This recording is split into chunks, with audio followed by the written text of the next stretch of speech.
animadíssimo para louvar a Deus.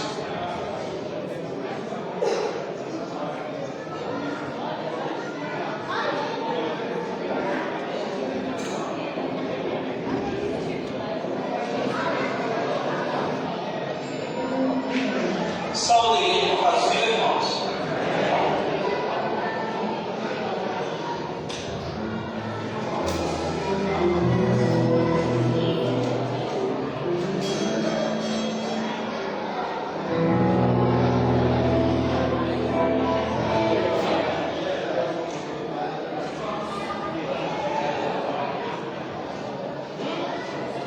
Vídeo de número 147, igreja. Vídeo de número 147 da nossa força.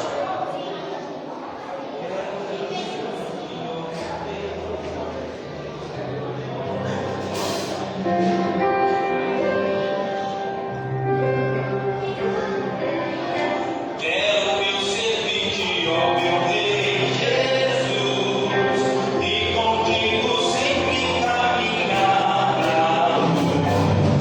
Crendo com Deus comunhão, e dos meus pecados purificação.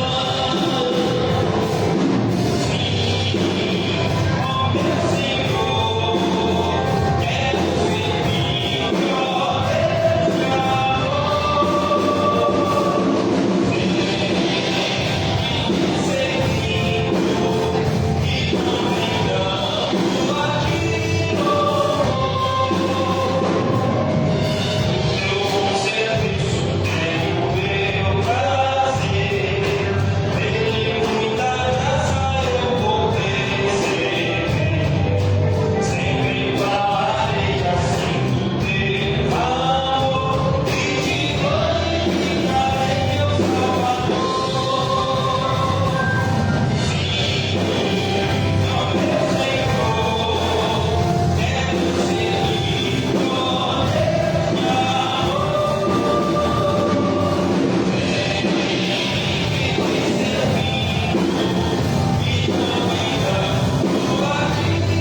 Livro de número 187, igreja.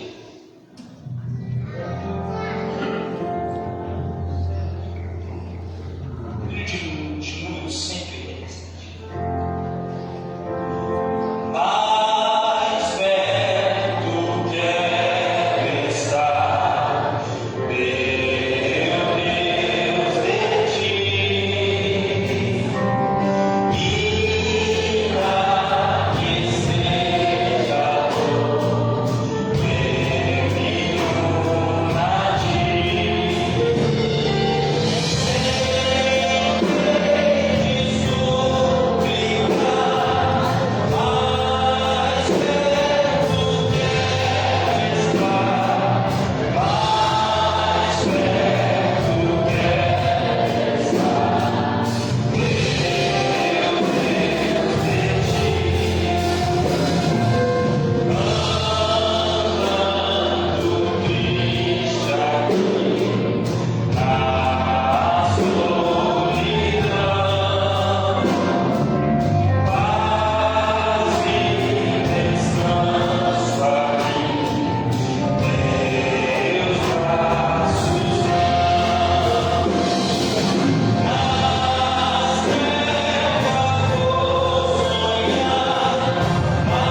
Mas está aqui uma Bíblia, ela foi confeccionada juntamente com os 70 anos da igreja em Ipanema.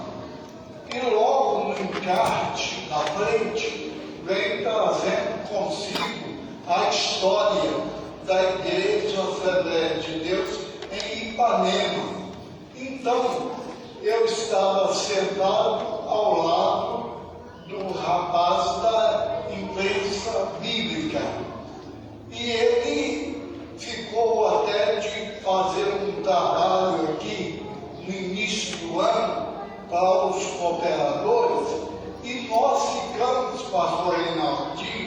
fazer também uma Bíblia na inauguração do templo e também da idade da igreja aqui em Manhuaçu. E nós estamos esperando, 80 anos da Assembleia de Deus em Manhuaçu. Quem deve saber disso é a esposa aí, ela não tem 80 anos, mas ela é neta do fundador da igreja Assembleia de Deus em Manhuaçu.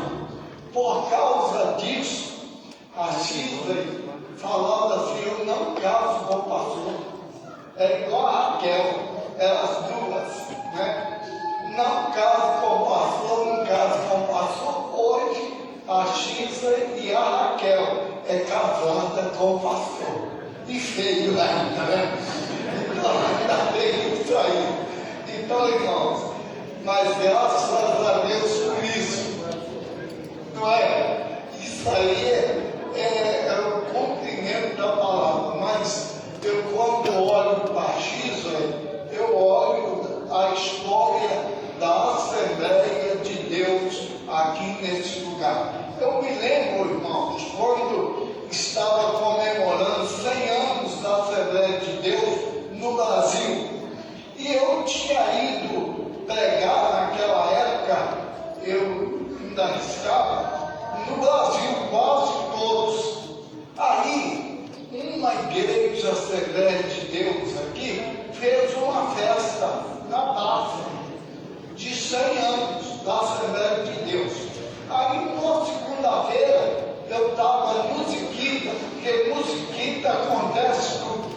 Eu estava no Ziquita, o pastor Sanches chegou perto de mim e falou comigo assim: eu não estou satisfeito com a comemoração dos 100 anos da Assembleia de Deus que vocês fizeram aqui na praça.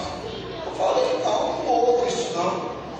Aí ele pegou e falou: domingo aqui, teve uns gatos pingados de 35 pessoas comemorando 100 anos da Assembleia de Deus. Eu falei: não, senhor, o senhor ainda vai ver os 100 anos da Assembleia de Deus aqui. Foi o maior desfile que aconteceu nessa cidade. Amém? Foi uma festa memorável. Então, irmãos, nós temos tudo para completar os 80 anos da Assembleia de Deus em Manhuaçu com uma grande festa. Quem quer isso? Levanta a mão. Inclusive, pastor, naquela festa, quem pegou o Moçarafi, aquela explosão dos tambores, eu estava lembrando, mesmo com a criança, estava almoçando em casa, uma feijoada. Aí a esposa deixa qualquer dia, moço, você pode ter depois que hoje explosão dos favores. Então, irmãos, nós vamos fazer isso em nome de Jesus. Amém? Quem está feliz com Jesus, diga amém. Diga assim comigo: Jesus é joia, o resto é bijuteria. Nós estamos aqui adorando o Rei dos Reis, Senhor dos Senhores. Olha, irmãos, eu quero dizer para você, você vai sair daqui bem mais sábio, bem mais forte, bem mais convicto de que Jesus é Senhor. Amém? Nós vamos então já passar a ouvir o pastor Eliseu de Almeida.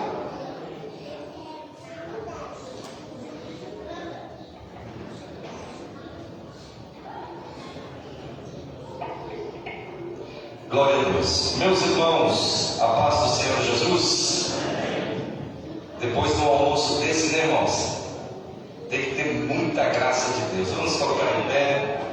Aproveitando que os irmãos estão em pé aí, vamos se colocar. E eu gostaria de ler com os irmãos o texto que nós lemos pela manhã. Nós vamos dar seguimento ao assunto que começamos pela manhã, mas antes eu gostaria que os irmãos encontrassem primeira carta de Paulo aos Coríntios, capítulo de número 12. primeira carta de Paulo aos Coríntios, capítulo de número 12, verso 1 a seguir. Eu louvo a Deus, pois pela manhã tivemos aqui momentos gloriosos na presença de Deus, depois um almoço, e agora estamos aqui para dar seguimento. À noite estaremos juntos amanhã. Eu sei que Deus tem muito mais para nós. Deus continua abençoando o pastor Jorge, o pastor Henrique, os irmãos que estão aqui, o pastor Saulo, que ministrou também pela manhã, uma bênção. Vamos continuar na presença de Deus. Leiamos, acompanhe comigo na sua Bíblia, verso de número 1 do capítulo 12 de primeira carta de Paulo aos Coríntios. Acerca dos dons espirituais, não quero, irmãos, que sejais ignorantes. Vós bem sabeis que eres gentios, levados aos ídolos mudos, conforme eres guiado. Portanto, vos quero fazer compreender que ninguém que fala pelo Espírito de Deus diz Jesus é anátema. E ninguém pode dizer que Jesus é o Senhor, senão pelo Espírito Santo. Ora, há diversidade de dons, mas o Espírito é o mesmo. E há diversidade de ministérios, mas o Senhor é o mesmo. E há diversidade de operações, mas é o mesmo Deus que opera tudo em todos. Mas a manifestação do Espírito é dada a cada um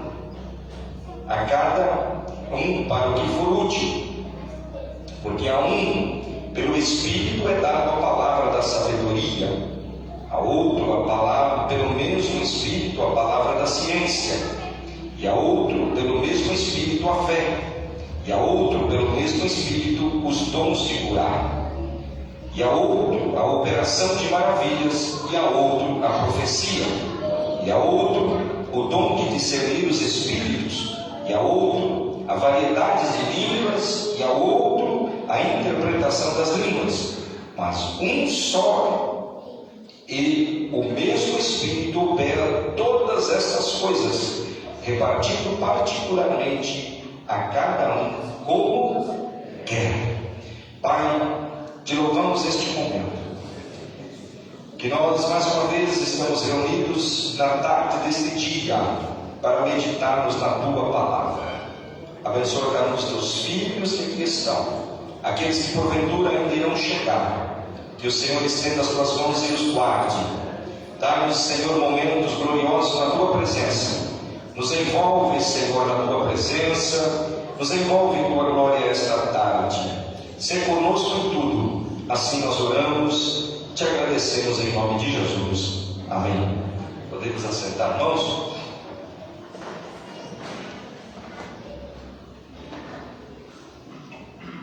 Meus irmãos, falamos um pouco aqui pela manhã, numa introdução muito breve, acerca das ferramentas que Deus colocou em nossas mãos para que nós possamos trabalhar na obra do Senhor. Todos nós temos essas ferramentas à nossa disposição. E o melhor, elas não são compradas, elas são de graça. Por isso, o nome se chama dom. Dom significa presente. Então, os dons não são comprados, são presentes de Deus para a sua igreja, para que haja crescimento, para que haja frutos. E nós falamos de manhã, hoje pela manhã, sobre alguns dons que são considerados e chamados no primeiro grupo dos dons, que são os dons de saber. Os dons de saber. E nós falamos aqui acerca do dom da palavra, da sabedoria, a palavra da ciência, e também falamos um pouco sobre o dom de discernir espíritos. Esses três dons fazem parte do primeiro grupo, conhecido como o grupo dos dons de saber, do conhecimento. E nós temos o segundo grupo, que eu quero falar com os irmãos hoje à tarde sobre os outros dois grupos. O segundo grupo, que é o grupo dos dons de poder. E na sequência, vamos falar sobre os dons de locução. Então, sobre os dons que fazem parte do grupo do dom do poder. Quais são esses dons? Eles estão aí no verso de número 9. Então nós falamos sobre o dom da palavra da sabedoria, palavra da ciência e discernir espíritos. E aqui nós vamos falar essa tarde sobre o segundo grupo, dons de poder. Todo crente pentecostal gosta de poder. Todo crente pentecostal, quando se fala de poder, ele diz: estou dentro. Só que nós temos que saber que poder, quando é dado à igreja, não é para nós ficarmos entre quatro paredes. Toda vez que na Bíblia aparece a palavra poder como sendo dom do Espírito, revestimento do Espírito para a igreja, você vai ver a igreja fazendo alguma coisa. Por isso, Jesus disse: eis que vos dou poder, mas não é para ficar parado, é para pisar em serpentes, escorpiões. Então Jesus dá poder para a igreja para que ela faça alguma coisa no mundo espiritual. Então o poder para a igreja, nós somos cheios de poder. Para ficarmos só aqui dentro, não teremos nenhum resultado de impacto na vida do pecador. A igreja precisa ser revestida de poder para ela impactar o mundo. Por isso Jesus disse: o Espírito do Senhor Jeová está sobre mim, poder. Mas ele não ficou por aí. Ele está sobre mim e me enviou para evangelizar, pôr em liberdade os cativos, dar vista aos cegos, pôr em liberdade os oprimidos do diabo. Então sempre quando aparece a ação do Espírito Santo sobre a vida do homem, ele está sendo designado para uma tarefa. E aqui nós vamos ver que os dons de poder para a igreja não é simplesmente para nós mostrarmos para os outros crentes que nós temos. Então, Paulo, quando escreve a igreja de Corinto, a igreja, e observe, irmãos, que, por incrível que pareça, os dons do Espírito, como eu falei de manhã, eles são sem arrependimento para a vida da pessoa. Por isso você vê muitas pessoas atrapalhadas, cheias de dons. Mas não significa isso que ele tem uma vida santificada, é que Deus deu e vai usando ele. Agora, porque os dons do Espírito é para o trabalho da obra. Tanto é, irmãos, que se nós olharmos os dons do Espírito Santo numa igreja, alguém pode pensar assim: hoje, poxa vida, se a nossa igreja tivesse todos os dons, seria diferente. A igreja de Corinto era uma igreja que tinha os 9 dons, mas foi a igreja que mais deu problema ao apóstolo Paulo. Tinha os 9 dons, porque eles começaram a competir um com o outro, dizendo: meu dom é melhor que o seu. Porque quem tinha o dom da palavra, ele tomava o ambiente e começava a falar. E quem tinha o dom da fé, não aparecia. Por isso, Jesus, quando ele chega em uma casa e a casa estava lotada, levaram aquele paralítico e colocaram ele pelo telhado, abriram o telhado da casa, desceram o paralítico aonde Jesus estava. Jesus olhou para aquele homem paralítico e disse: dos seus pecados. Diz para aquele homem: os teus pecados são perdoados. O que aconteceu? As pessoas que estavam ali à volta começaram a murmurar, começaram a criticar Jesus, dizendo: quem é esse que diz que tem poder para perdoar pecados? Aí Jesus olha para eles e diz: o que é mais fácil? Dizer a este homem: perdoados te são os teus pecados, ou levanta, toma sua cama e anda? Qual é o mais fácil, irmãos? Qual era o mais fácil dizer para aquele homem? Perdoados são os teus pecados, ou levanta e anda? Perdoados são os teus pecados. O porquê, irmãos? Porque ninguém ia ficar sabendo se estava perdoado ou não. Jesus olhou para ele e falou assim: olha, perdoados são os teus pecados. Jesus tinha certeza que estava sendo perdoado.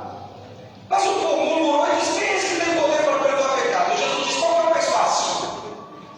Dizer a ele: perdoados são os teus pecados, ou levanta e anda? Como os irmãos aqui disseram, o mais fácil seria: perdoados são os teus pecados. Porque ninguém fica sabendo se o pecado estava perdoado ou não. Mas Jesus disse: para que vocês saibam que eu tenho poder para perdoar, eu vou curar ele. Então aquela cura foi só um sinal do poder que Jesus tem para perdoar pecados. Jesus disse: para que vocês saibam que eu tenho poder para perdoar, eu vou curar. Levanta e anda. Mas levantou, andou, já estava perdoado. Então a fé, ela funciona assim. Porque ninguém vê. É porque o escritor da carta aos Hebreus diz que a fé é o firme fundamento das coisas que não se veem, mas se esperam. Então, o dom da fé, ele faz parte do grupo dos dons de poder. E esses dons que nós vamos falar aqui nesse segundo grupo são importantíssimos para a igreja. A igreja precisa ter os dons. Observe, irmãos, que os dons do Espírito não é para uma pessoa. Os dons do Espírito é para a igreja. Então é possível que nesta igreja de Manhuaçu, aqui estejam os 9 dons do Espírito. Porque um tem o dom de profecia, o outro tem o dom da cura, o outro tem o dom da fé, o outro tem o dom da palavra, o outro tem revelação, que é o dom da ciência, da palavra da ciência, o outro tem o dom de servir. Então, o corpo de Cristo, como um todo, ela é possuidora dos 9 dons. Então, os 9 dons da igreja não é para uma pessoa. Como a irmã que chegou para o pastor e falou assim: pastor, eu tenho os 9 dons do Espírito. O pastor falou: 9 só não, irmã, a irmã tem 10. Mas como, pastor? Esse um eu não sei, é o dom da mentira. Porque é impossível uma pessoa só, Jesus chegar e dar os 9 dons para ela. Jesus deixou os 9 dons para a igreja. Então, irmãos, observe como funcionam os dons da igreja. Às vezes vem um pregador de fora, ele prega, uma pessoa vem e recebe a cura. Aí alguém diz assim: aquele pregador tem o dom da cura. Às vezes o dom da cura está com uma pessoa que está aqui.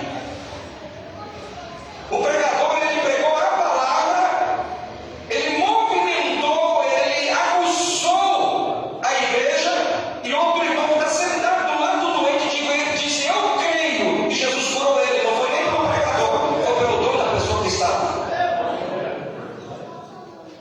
Porque o Espírito opera assim. Às vezes alguém recebe a cura, não é nem nas noites de milagres e de avivamento. Às vezes o milagre acontece com 5, 6 pessoas no culto que ninguém quer vir, chovendo, frio. Mas ali a palavra é pregada. E ao sair ali na porta, tem um cordeiro abençoado, abraça, aperta a mão daquele irmão, dá um abraço nele e diz: Jesus te abençoe. Naquele momento o câncer desaparece, naquele momento a enfermidade vai embora, porque Jesus opera assim. Não tem uma receita pronta para o Espírito Santo operar.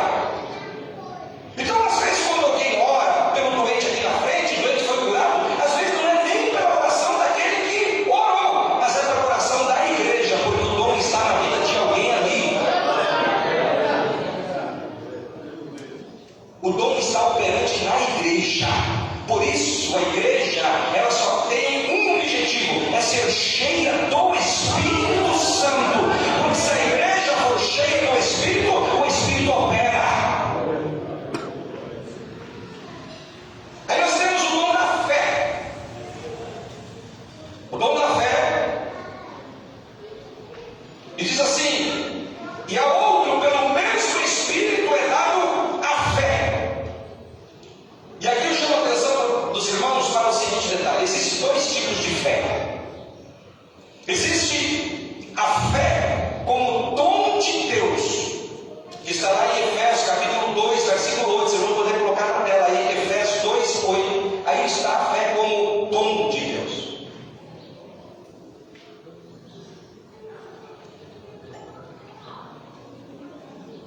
Tá? Porque pela graça sois salvos, por meio da, e isso não vem de vós, é dom de Deus, é presente de Deus.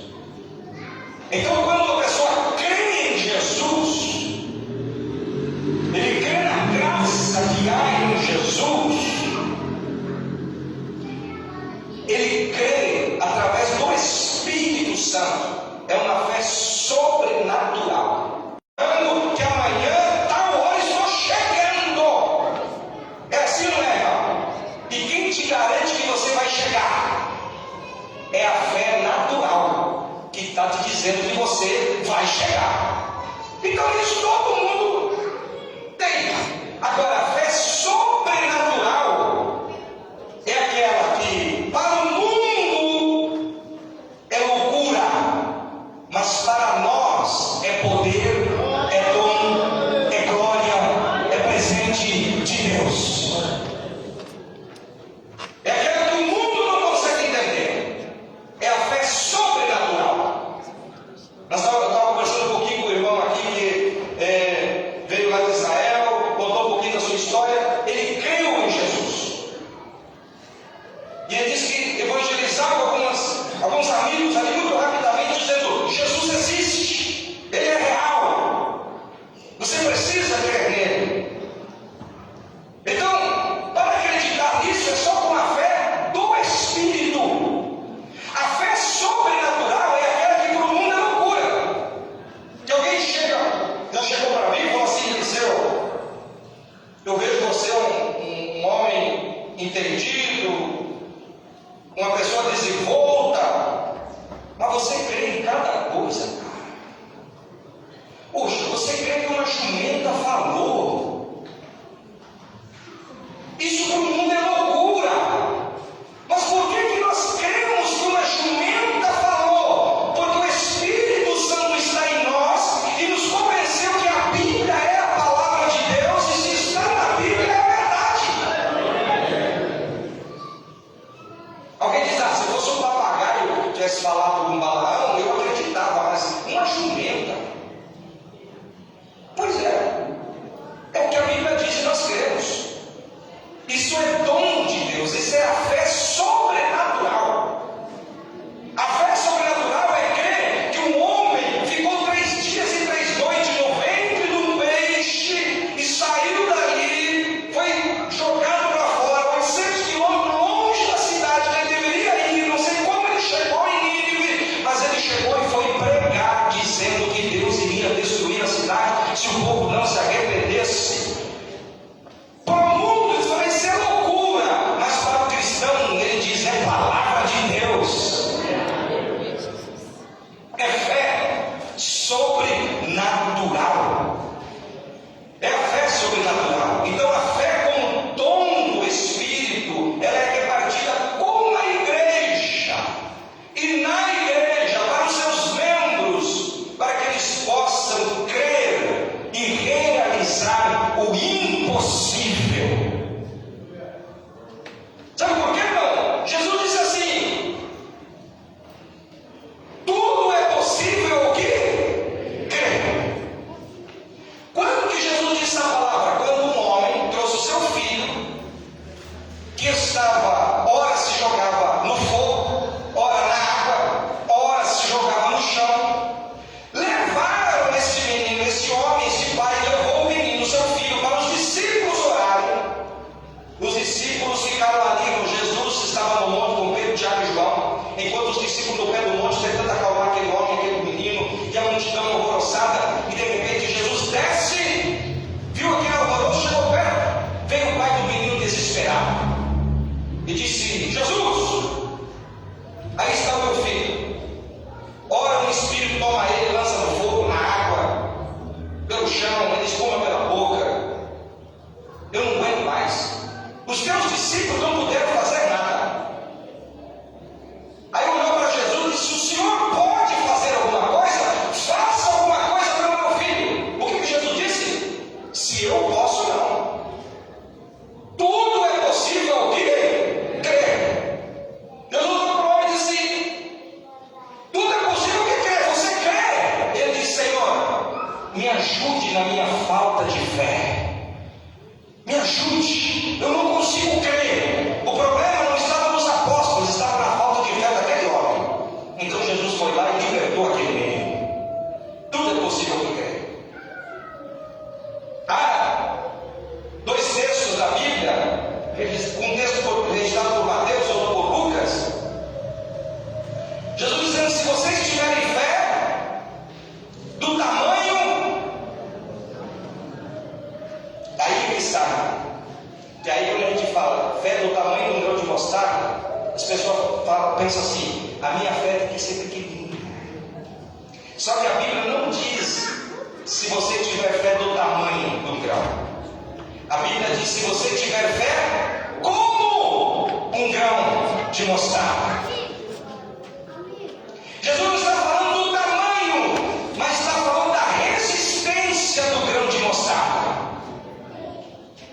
Ele pode ser colocado numa baixa temperatura e ser plantado, ele produz. Ele pode ser colocado numa alta temperatura e jogar na terra, ele vai produzir. Ele pode ser pisado, colocando na terra, ele produz. Ele é resistente. Jesus está dizendo assim: se a tua fé for inabalável, se a tua fé for resistente, você vai pedir o que você quiser, vai ser feito.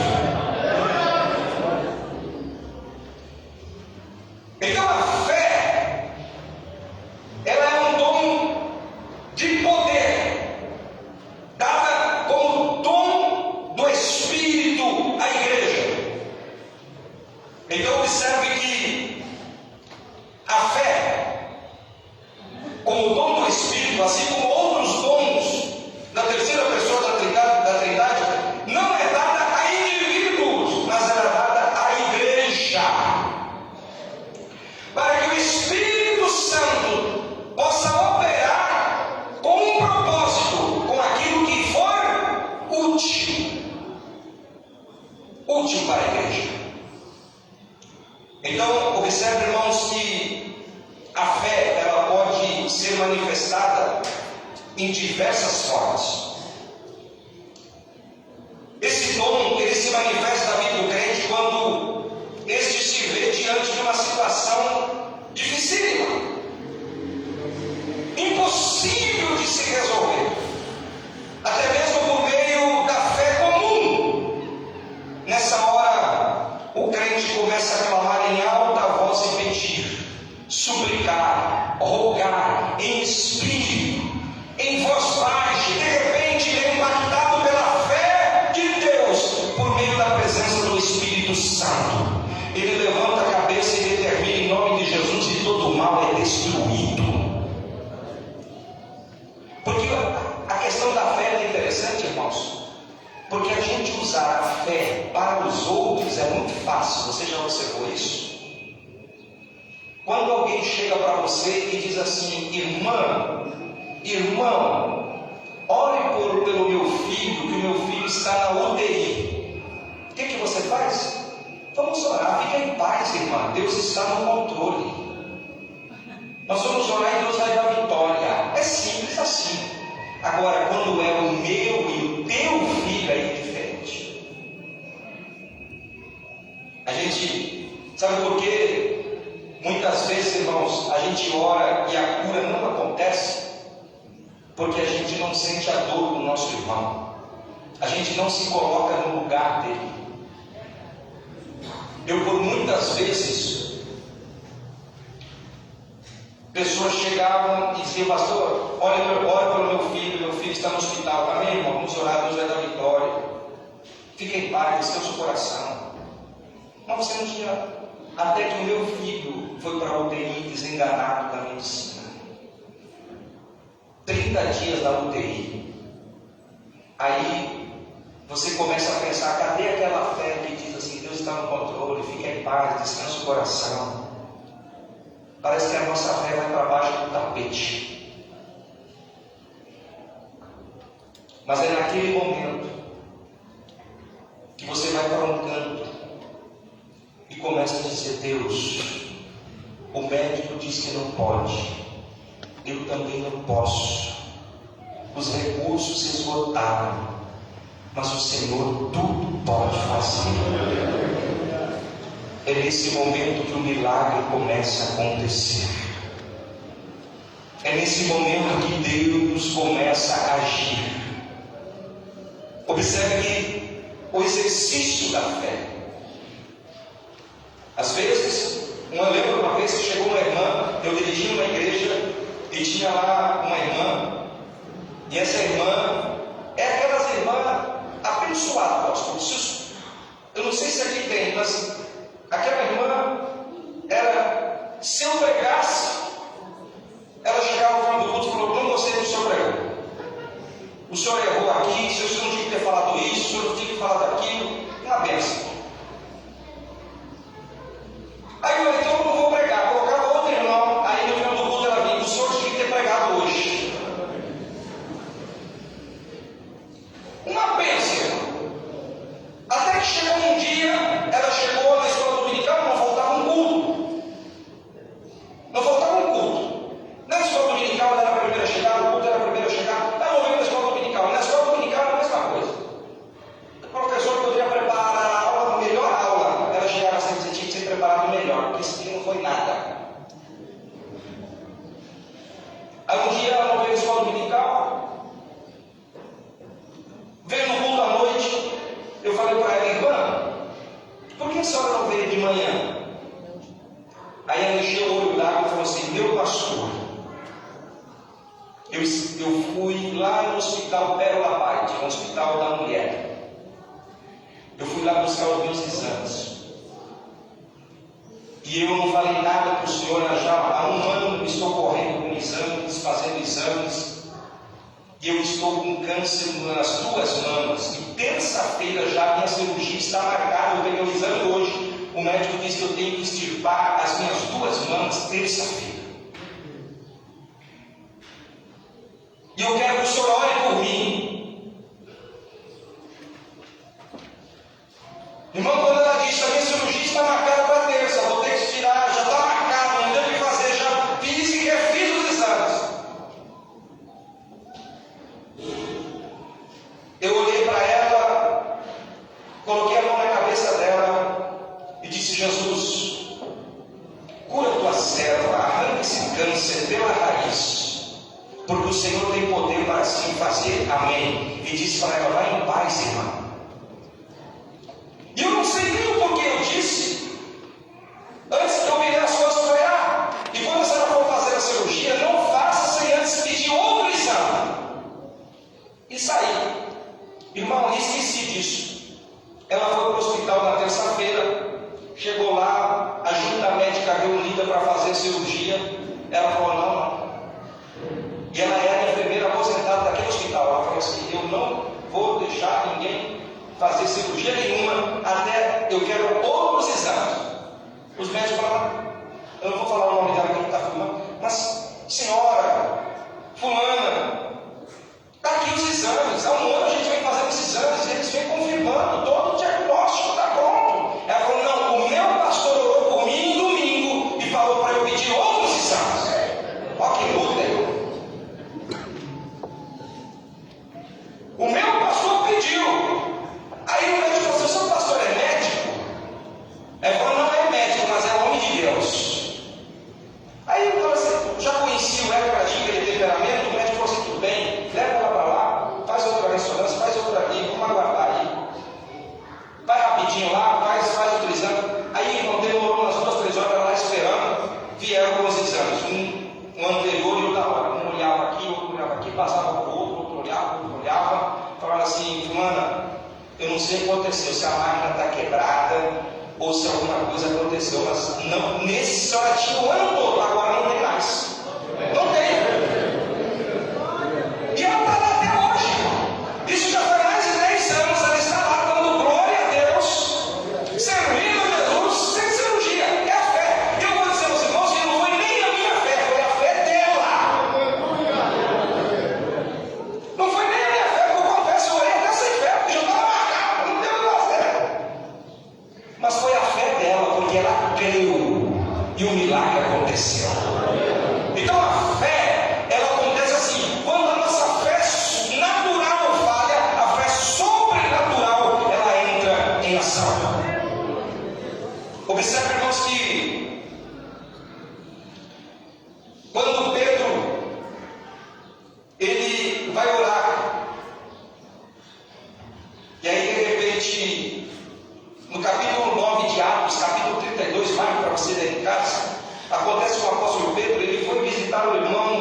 os irmãos de Lida, e lá ele encontrou um cidadão por nome Enéas, deitado numa cama, paralítico há 8 anos. Pedro olhou para aquele homem, simplesmente disse: Enéas, Jesus te dá saúde. O homem se pôs de pé. Estou curado. Aí o povo olhou assim e falou: o negócio está fácil demais. Aí já começou a juntar um monte de doente para Pedro curar. Aí de repente chegaram alguns irmãos chorando, né, de Jope, numa cidade próxima de Lida, e mandaram chamar Pedro, pois a irmã Dorca, uma costureira caridosa da igreja, tinha acabado de morrer. Olha o problema, já antes não era só doente, agora já era um morto. O povo é assim, irmão, nunca está satisfeito com nada. Pode acontecer o maior milagre assim, aí o outro falou: quero ver fazer esse. É assim. Fazer isso aí, eu quero ver esse agora. Levantou o pai, quero ver, agora está morto. Aí o mistério já foi diferente. Quando Pedro chega, ele já poderia dizer: toca, em nome de Jesus, levanta. Não, ele já mandou todo mundo sair da casa, fechou a porta do quarto, ajoelhou e começou a clamar. E de repente a vida voltou àquela mulher. Porque a fé era tua, irmão. Uma vez eu estava pregando lá em São Paulo, no bairro da Aclimação, perto de onde a gente está, na Praça da Sé, e era um congresso de irmãs. Eu lembro até hoje, eu estava pregando sobre a mulher samaritana. Era um congresso das irmãs, a igreja cheia, lotada, e lá atrás tinha uma mulher. E eu pregava e o povo que estava ali sumia da minha visão. Eu só enxergava aquela mulher sentada lá. Eu olhava e falava: eu estou vendo coisa. Eu tentava desviar, eu virava para cá, eu virava para lá, eu conversava, mas eu olhava e só tinha a mulher sentada.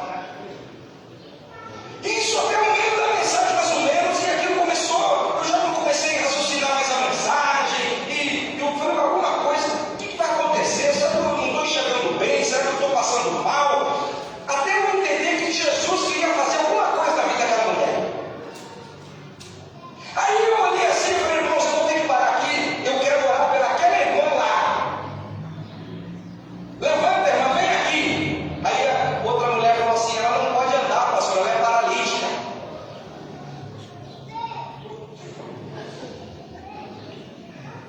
Aí eu falei: bom, mas eu chamei, eu falei: vem aqui, irmã, já não, porque você não pode regredir, né? Falei: traz ela aqui então. Aí veio a mãe dela empurrando a cadeira de roda.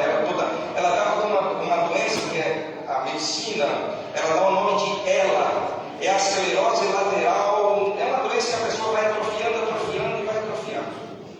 Ela estava há 8 anos atrofiando na cadeira de rodas. A mãe dela trouxe ela à frente. Eu falei: meu Deus, o que eu vou fazer agora? E a igreja parou. Aí eu falei para a irmã, no ouvido dela, eu falei assim: irmã, põe as suas mãos na perna dela. A mãe entendeu diferente, que era para tirar os pedais da cadeira e colocar ela de pé. A irmã foi lá e tirou os pedais da cadeira.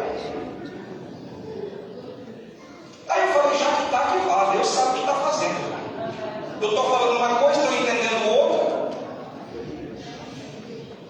Aí eu falei: fui daí, eu desci no culto, peguei na mão dela e falei: em nome de Jesus, fica em pé. Ela ficou ali, o povo torcendo, uns torciam contra, outros a favor, uns acreditavam, outros fechavam o olho, outros diziam: Jesus tem misericórdia, essa vergonha que se passou vai passar. Pensa na luta, irmão. Mas eu ali insisti, daí eu vi com alguns obreiros, estavam comigo, eu falei: eu já não estou sozinho. Aí peguei na mão dela, em nome de Jesus, fica em pé. A mulher forçou, ficou em pé. Aí eu falei: anda. A mãe dela falou: pastor, 8 anos ela não anda. Eu falei: anda, em nome de Jesus, anda. Ela arrastou uma perna. E a mãe dela segurando ela por trás aqui, arrastou uma perna, arrastou a outra. Eu falei:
sabendo, esse pastor ainda estava lá, um amigo meu, enquanto ele ficou lá, ele sempre dava notícia, o pastor, a Rebecca estava andando, está para cima e para baixo, está uma bênção, sobe escada, desce escada, cada dia melhorando mais. Claro que 8 anos atrofiado, precisa um tempo, mas ela já está fazendo tudo sozinha, tudo é para a glória de Deus. Mas observe, irmãos, que a fé, ela não depende às vezes de mim, não depende da pessoa, depende de alguém que crê que Jesus pode fazer e que Jesus quer fazer. E a pessoa precisa querer, porque lembra? Foi um paralítico que Jesus chegou para ele e disse: queres ficar são? Qual paralítico que não quer ficar são? Tem pessoas que não querem, você sabia? Tem pessoas que dizem: não, eu não posso perder minha deficiência, vou perder a minha pensão, vou perder minha aposentadoria, eu não quero. Você está entendendo, irmão? Não, eu não quero, misericórdia, que souber que tem um culto de milagre, passa longe. Por isso que Jesus diz: quer, então seja. Ele chega para um cego e diz: queres ver? Ele diz: eu quero. Porque tem pessoas que não querem um milagre. Então, para acontecer um milagre, a pessoa precisa querer. Eu preciso crer que Jesus é aquele que tem poder para fazer. E vamos em diante. O segundo dom que está no grupo dos dons de poder é o dom de curar. Agora eu quero chamar a tua atenção para o que está escrito aí, irmãos. É dons de... Está no plural ou singular na sua Bíblia? No finalzinho do verso número 9.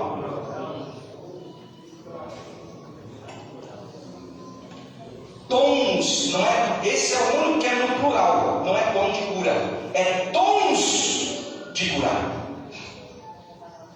Por que, pastor, é dons de curar? Porque são diversos tipos de enfermidades. São diversos tipos de enfermidade.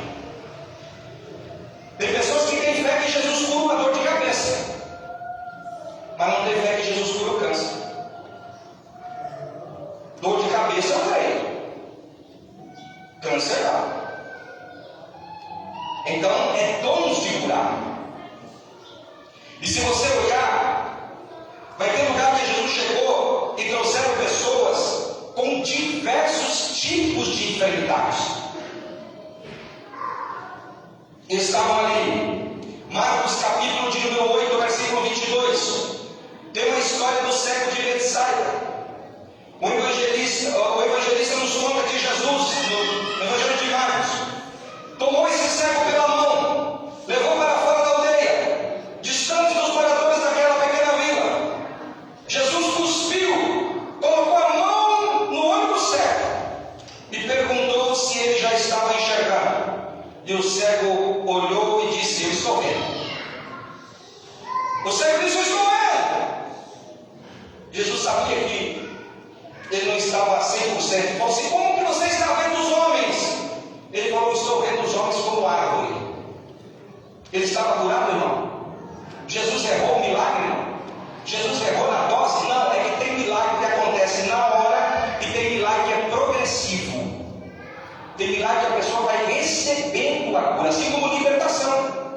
Tem pessoas que elas são libertas na hora, e tem pessoas que precisam vários momentos de culto, de libertação, de oração, para as legiões irem saindo. É gradativo. Gradativo. Então esse homem estava vendo as pessoas como árvore. Jesus disse: não está certo. Você precisa ver os homens como eles são. Homens não são árvores. Era uma questão, eu não vou entrar nesse detalhe, mas era uma questão que o milagre aqui era graduativo. Agora em Lucas, capítulo 18, versículo 35, nós temos a história do cego de Jericó, o Bartimeu. Não registrou que Jesus tenha tocado nesse homem. O Senhor apenas perguntou: o que queres que eu te faça? E ele disse: que eu veja, Senhor. E Jesus disse: então vê. E o homem ficou curado. Então existem diferentes tipos de cura. Diferentes tipos de cura. Em Marcos 16, 18, Jesus mandou impor as mãos sobre os enfermos para que eles sejam curados. O Senhor mandou tocar nos enfermos. Ele mesmo fez isso, mas os enfermos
Você conhece alguém assim, irmão, que você liga às vezes só para perguntar por educação, como que você está, irmão? Pronto, pode sentar que ela vai contar. Ah, então, irmão, olha, eu estou daquele jeito, só Deus sabe, a minha vida, olha, eu já entreguei nas mãos de Deus, quando Ele quiser vai recolher. Aí começa, você perguntou só por educação, você tem outro assunto, você tem que ouvir toda a doença dela de novo. Aí semana que vem você liga e pergunta, irmã, como você está? Então, irmã, sabe aquela dor da minha cabeça? Vai dizer, curou? Não, piorou, irmã. Aquela dor piorou. Depois que eu conversei com a irmã, piorou. A minha sua agora nem levantar, levanto mais. Irmão, é uma luta.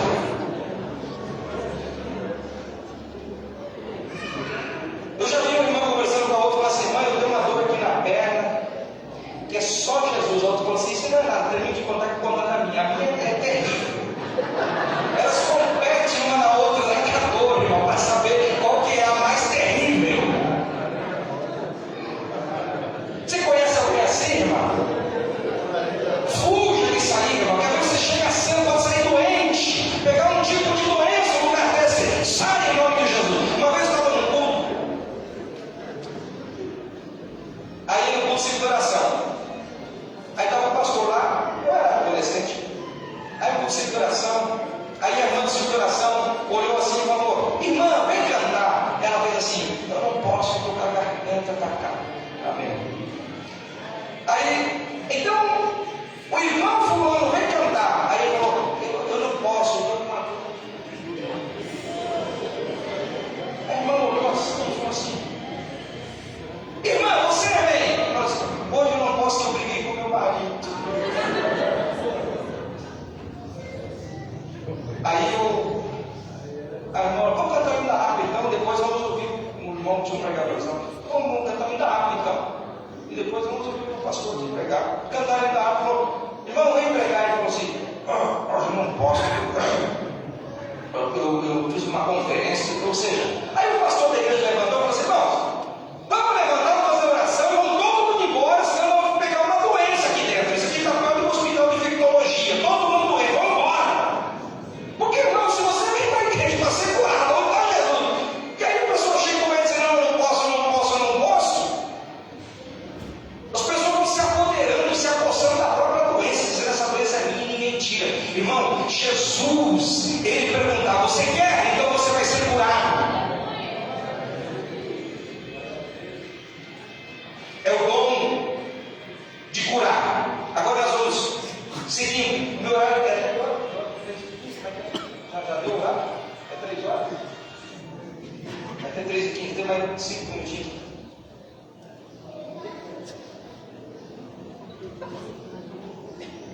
E o terceiro dom do grupo de poder é o dom de operar maravilhas. Observe, irmão, que operar maravilhas é diferente do dom de cura. Dom de curar, ele é diferente do dom de maravilhas. Dom de curar é a pessoa ter um braço torto, ele recebe a cura do braço. Dom de curar é a pessoa está arrastando uma perna, ele recebeu a cura daquela perna e a perna está normal. Agora, o dom de maravilha, esse dom que capacita o crente para efetuar prodígios, coisas que a ciência não explica e que o homem não pode entender. São fenômenos sobrenaturais que acontecem. Por exemplo, o que é o dom de maravilhas? Prodígios e maravilha. Não é a pessoa ser curada da mão. Dom de maravilha é a pessoa não ter a mão e a pessoa chegar assim, eu vou orar por você, a tua mão vai crescer agora, e a mão cresce na hora. Isso é maravilha. Dom de maravilha não é a pessoa ter a perna dobrada e esticar a perna, é a pessoa ter o botão da perna aqui e chegar alguém e dizer assim, eu vou orar e Deus vai fazer crescer a tua perna igualzinha a outra, e a perna cresce igual a outra. É dom de maravilha. Você quer ver? O dom de maravilhas, ele interfere até mesmo na natureza. Josué capítulo 10, versículo 12 a 14, Josué estava na batalha.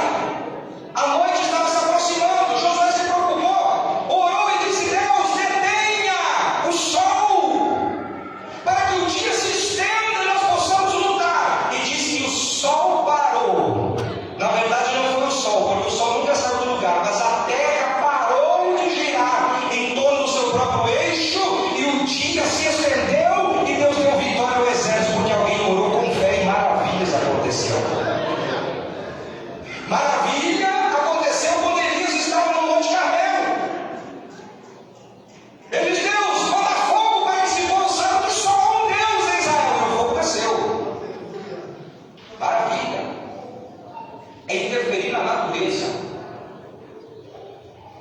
Dom de maravilha é milagres criativos.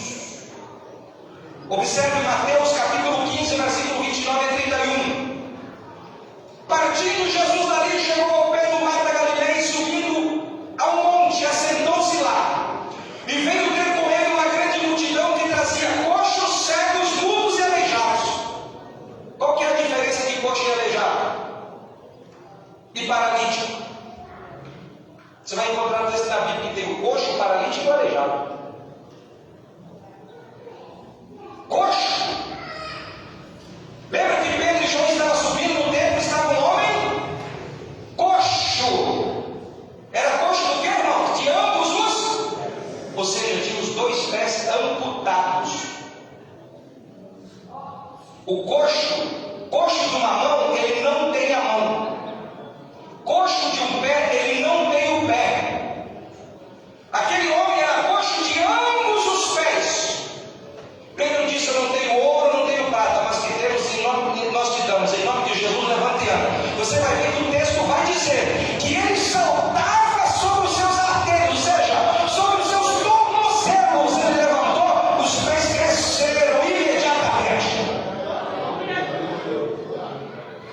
E esse poder, irmão, não é só para eles, é para nós, é para você, é para mim, é para você, é para a igreja do Senhor Jesus. João capítulo 9 está lembrado que foi levado diante de Jesus um cego de nascença. Por que só esse cego era o cego de nascença? O cego não era. Mas esse cego, o texto faz questão de dizer que ele era cego de nascença. Aí os historiadores dizem que o cego de nascença não é porque simplesmente ele era cego. Ele não tinha a órbita ocular. O rosto dele era liso. Ele só tinha boca e nariz e não tinha nenhum sinal no olho.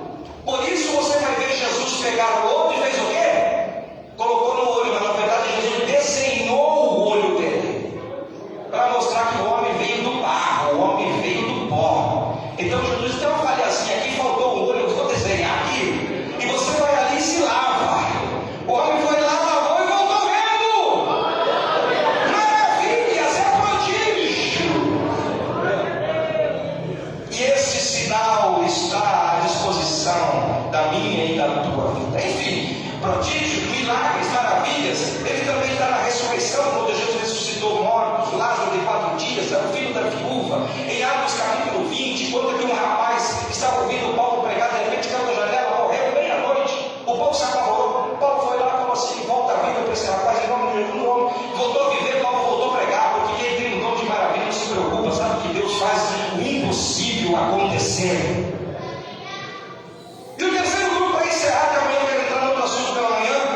Terceiro grupo dos dons do Espírito é o dom de locução. E dentro dos dons de locução, nós temos o dom de profecia, nós temos o dom de variedades de línguas e nós temos o interpretar línguas. Por que é dom de locução? Porque esses dons você precisa falar. Ninguém é batizado no Espírito Santo com a boca fechada. Eu vou pregar aqui no congresso de jovens e oro para Jesus batizar com o Espírito Santo. Primeiro eu dou uma introdução, que não adianta vir para frente ser batizado com o Espírito Santo, mas tem um chiclete. Não adianta também vir para frente para ser batizado com o Espírito Santo e a gente coloca a Bíblia assim. Não adianta vir para receber o batismo do Espírito Santo e ficar assim. Não. Tem que abrir a boca. Abra a boca e eu te encherei. É o dom de locução. Precisa falar.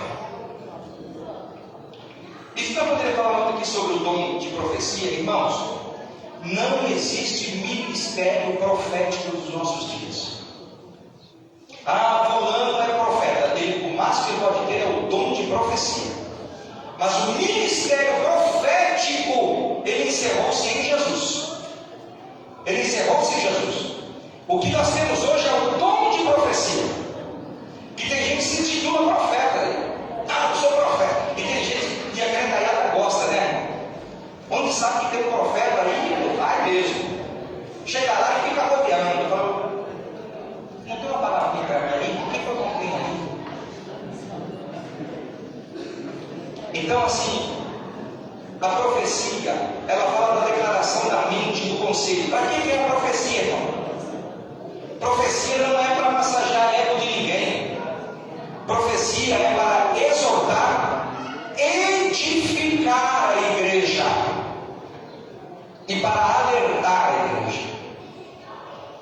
Profecia, irmão, ela não é para humilhar ninguém. Quem tem o dom de profecia tem que ter muito cuidado. Que tem profecia que Deus te dá que é para o coletivo, mas tem profecia que Deus te dá que é para um indivíduo. E se é para um indivíduo, você tem que entregar para ele. Não é para jogar para todo mundo. E se é uma profecia para todos, não adianta você chegar e contar só para uma pessoa. É para todos. Porque esse é o propósito da profecia: é exortar, é edificar e consolar a igreja. Agora, a profecia que só passa a mão na cabeça que tudo está bem, que Deus vai te dar isso, que vai abrir porta, que vai fazer, Deus faz mesmo. Mas o objetivo da profecia não é isso. O objetivo da profecia é exortar, edificar e consolar. E aí nós temos o dom de línguas. O dom de língua, quem se edifica, todos nós pentecostais buscamos o dom de língua. Mas o dom de língua, dentre todos os 9 dons, é o dom mais egoísta que tem. Porque quando eu falo em língua, o que acontece? Eu edifico. Não adianta eu chegar aqui, que já viu aquelas pessoas, irmão? Eu dirigi uma igreja, tinha uma irmã assim, o culto, a hora que estava o culto bom, ela fazia um estradalhaço, ela saía daqui de casa. E vinha na frente, e chegava na frente de um pastor assim, e ficava meia hora. Para você eu faço assim. E ficava ali, atrapalhava todo o culto, não dizia nada e ia sentar. Edificou alguém, irmão? Não, atrapalhou. Atrapalhou. Então, o dom de línguas, quem fala é para edificar a si. Se não houver intérprete, é para se calar. Mas o dom de língua ele é essencial para o cristão, por quê? Porque ele edifica. Quando a gente está cansado, às vezes você está orando. Eu dirigi uma igreja em São Paulo, uma igreja coreana, lá no Bom Retiro. E os coreanos, irmãos, eles dão um show, irmãos, em oração. Eles oram.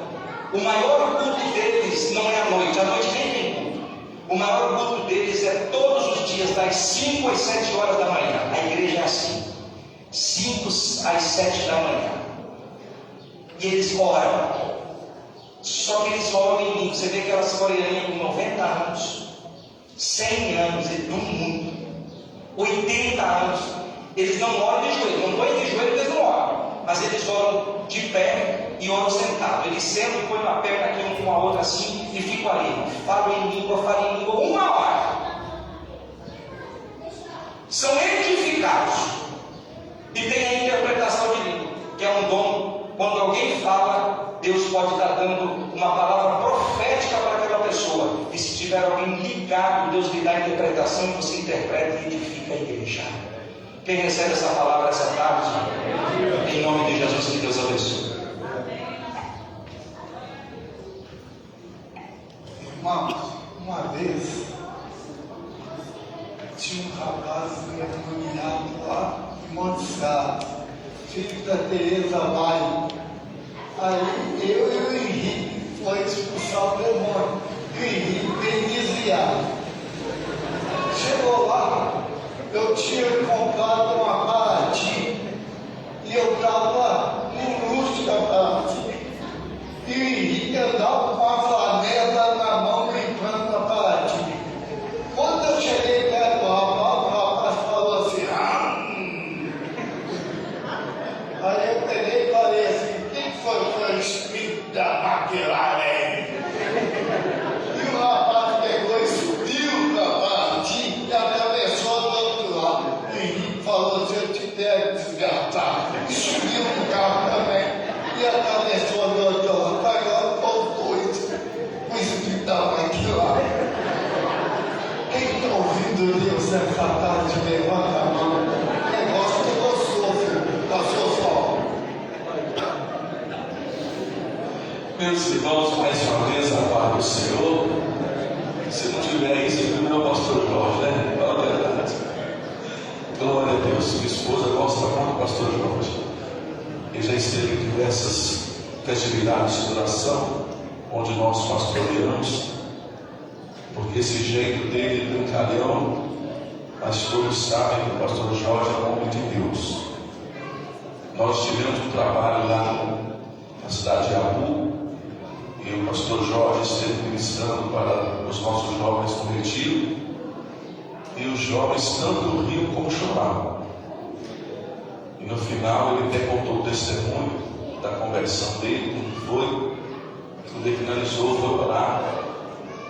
Nós estávamos lutando com uma moça lá, tentando ajudar aquela menina a tomar uma direção. E naquela manhã de domingo, ela foi tomada pelo Espírito Santo tão poderosamente que ela não se manteve de pé. Ela caiu de joelhos e depois ela caiu com o rosto no chão, e o Espírito Santo a encheu tão poderosamente que aquela moça foi mudada a partir daquela data. A gente rindo, chorando e sendo cheio do Espírito Santo. Graças a Deus.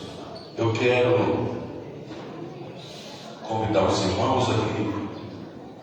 Abra sua Bíblia em Atos dos Apóstolos, capítulo 1, versículo 8. Eu estou achando que eu vou terminar um pouco mais cedo. Ninguém vai dar nenhum amém, não, irmãos?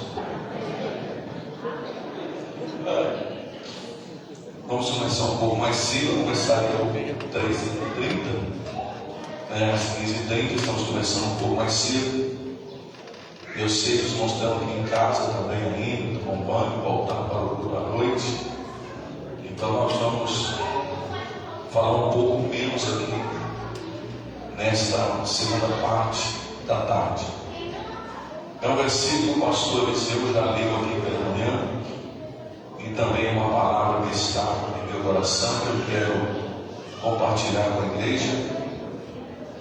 O versículo diz: mas recebereis a virtude do Espírito Santo que há de vir sobre vós, e ser-me-eis testemunhas tanto em Jerusalém como em toda a Judeia, Samaria e até os confins da terra. Você pode repetir comigo? Vamos lá? Todos juntos? 1, 2, 3.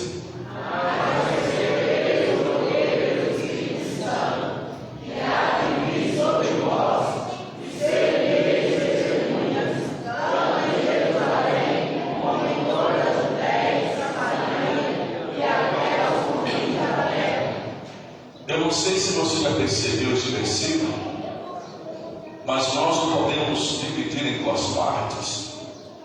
A parte A do versículo, nós temos aqui uma promessa. Obrigado, querido. Nós temos aqui uma promessa que o Senhor está fazendo, e não só fazendo uma promessa, mas confirmando uma promessa. Uma promessa que já foi anunciada pelo profeta Joel, e o Senhor está aqui ratificando a promessa, garantindo que é chegado o tempo daquela promessa distante agora se cumprir. E ele vai dizer: mas recebereis a virtude do Espírito Santo que há de vir sobre vós. É a promessa que ele está garantindo que estará acontecendo na vida agora dos discípulos e da igreja que está iniciando a sua caminhada para evangelizar o mundo. A segunda parte do versículo é: ser-me-eis testemunhas. Aqui está uma missão. Nós encontramos uma promessa, mas também encontramos uma missão. A promessa do Senhor sobre a igreja tem um objetivo, tem um porquê. E esse objetivo, esse porquê, é a evangelização do mundo de maneira simultânea. Porque o versículo diz: ser testemunha tanto em como missão, uma responsabilidade simultânea na evangelização do mundo. Não seria ser testemunha em Jerusalém, depois na Judéia, depois em Samaria e depois nos confins da terra. Não, é tanto em como em, algo simultâneo que a igreja estaria fazendo. Aí você vai compreender o porquê que nós não temos missionários. A igreja local, não sei aqui, né, no Sul, não tem informação, mas no nosso campo lá em Caratinga, nós temos um envolvimento muito grande com a obra missionária.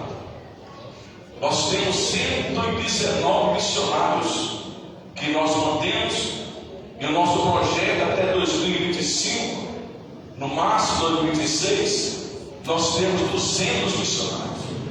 E estamos caminhando a passos largos para cumprir esse objetivo que nós propomos a nós mesmos alcançar, no mais tardar até 2026. Porque nós entendemos que temos que pregar na cidade local, no estado que estamos, nos estados vizinhos e até os confins da terra. É algo que estamos fazendo. Alguns irmãos não compreendem. Por que fazer missões lá na Ucrânia, se aqui em Caratinga, no meu caso, temos pessoas que não são crentes e precisam ser evangelizadas? O evangelismo, a missão é feita de maneira simultânea, tanto aqui quanto lá, ao mesmo tempo. Mas eu quero focar com os irmãos, voltando aqui à parte A, desta palavra do Senhor, em que Ele dá uma orientação e ao mesmo tempo Ele dá uma ordem para aqueles homens, para que eles ficassem, esperassem, aguardassem esta capacitação, esse recebimento de poder, virtude, dunamis, que quer dizer um poder que não é natural, uma força, uma capacitação além do que é natural. É um poder que vem do alto, do próprio Senhor. É interessante que quando o Senhor diz: recebereis a virtude, o poder, com essas palavras o Senhor vai estar despertando uma expectativa nos seus discípulos. O Senhor vai estar lhes orientando a esperar a vinda de uma potência sobrenatural que viria sobre as suas próprias naturezas, uma capacitação vinda de uma fonte externa, fora deles. E é um desafio gigantesco que está diante dos discípulos. A missão daqueles homens, um pequeno grupo de homens de um pequeno país, praticamente desconhecido, uma nação pequena, 49 vezes menor do que o estado de Minas Gerais. Imagine o grande desafio que eles têm diante de si, de levar as boas novas da salvação até aos confins da terra. Imagine que para nós, hoje, nos nossos dias, com tanto avanço, tanta tecnologia, tanta facilidade, é uma tarefa gigantesca evangelizar o mundo. Imagine para aqueles homens, pescadores, cobradores de impostos, pessoas simples, prostitutas que se convertem, foi liberta de demônios, enfim, o desafio é tão grande, que é praticamente impossível que eles tenham prosseguimento à pregação do Evangelho por si só. É por essa causa que Jesus vai dizer: vocês vão receber a virtude do Espírito Santo que há de vir sobre vós. É uma convicção, Jesus fala com uma convicção